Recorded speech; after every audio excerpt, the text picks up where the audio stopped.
Hey everybody, this isn't a movie review. Normally, this is where I sit for my movie reviews, but I also watch a lot of TV. After I watch my movie, I watch TVs. And I have to tell you this, I haven't had a review out in a little bit because I was traveling.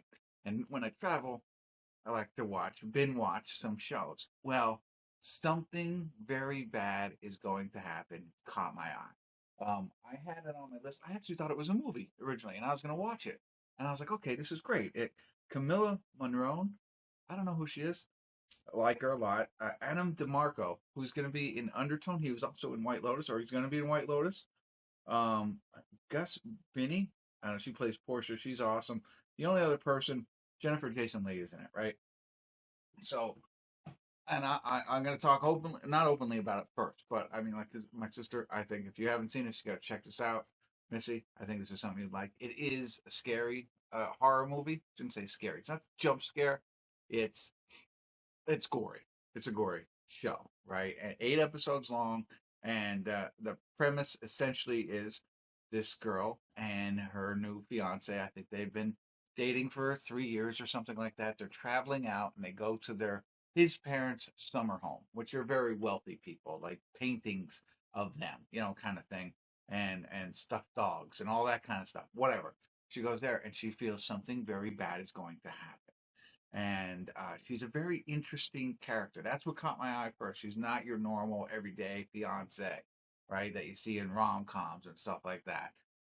She's I don't know, very individualized, opinionated. I don't know if that's right, but I don't know. She's got a I don't want to say a mind of her own. I don't know what to say. You'll see when you see it. She's different, and the girl plays it really well. And she gets to this family, and she's there to get married, and she feels something very, very bad is going to happen, and it just escalates from there.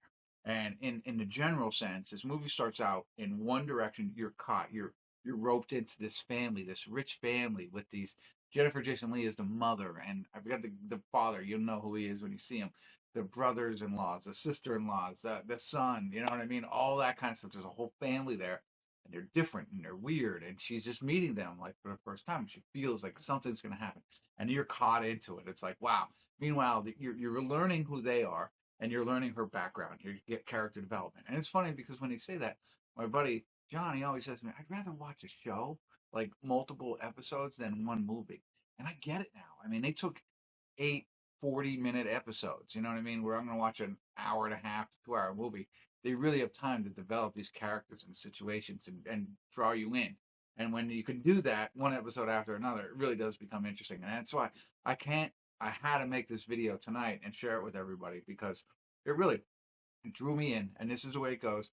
And then you get a little slow burn after that. After the initial, oh wow, I'm hooked, and then you're not hooked, and it's like, okay, it's it's over dramatized, I think, and it's the middle of it.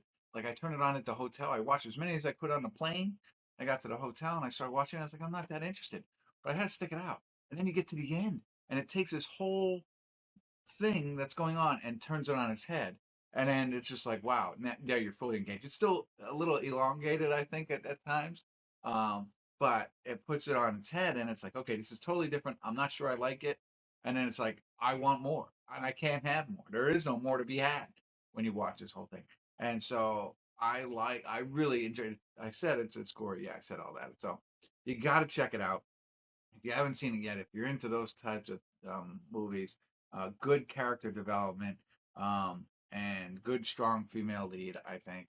And the guy, like I said, the fiance is in it. I happen to be. I'm gonna watch Overturn or over. I don't know what the song. I will come check that one out later. But he's in that too. So first time I ever saw him. Um, if you haven't checked it out, check it out. I want to talk a little bit more openly about it. But I mean, so spoiler alert, spoiler alert. If you haven't seen it, don't listen to this because, the whole first beginning of it is how the family, it's like the family's nuts. The family's going to kill her. Something really, really bad is going to happen. But you're learning about her past. You're learning about the sorry man. And then you find out who the sorry man is. It's like, oh my gosh, like this is crazy. Like, oh my gosh, now it's the curse.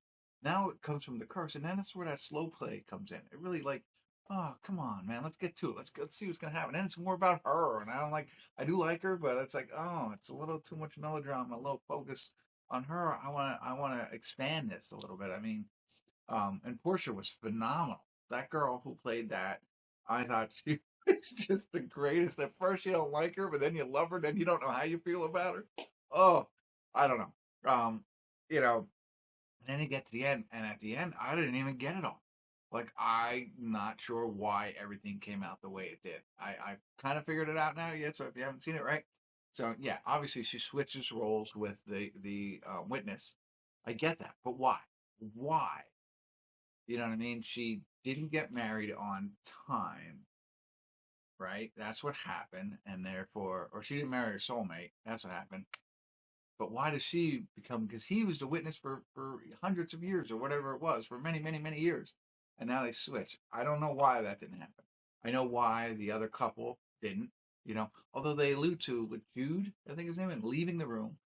I assumed that they had then passed, but I guess not. I don't think that's the truth because they leave it as, oh, why did you go? Oh, because they are soulmates. Great. And then, okay, well, why did she become that? Why Nikki doesn't? Because Nikki believes he's a soulmate? Like, I don't know. I'm not buying that part either. I think he should have perished or something like that. Like, I'm fine with the way they ended it. I would have liked it differently. I didn't want her to be.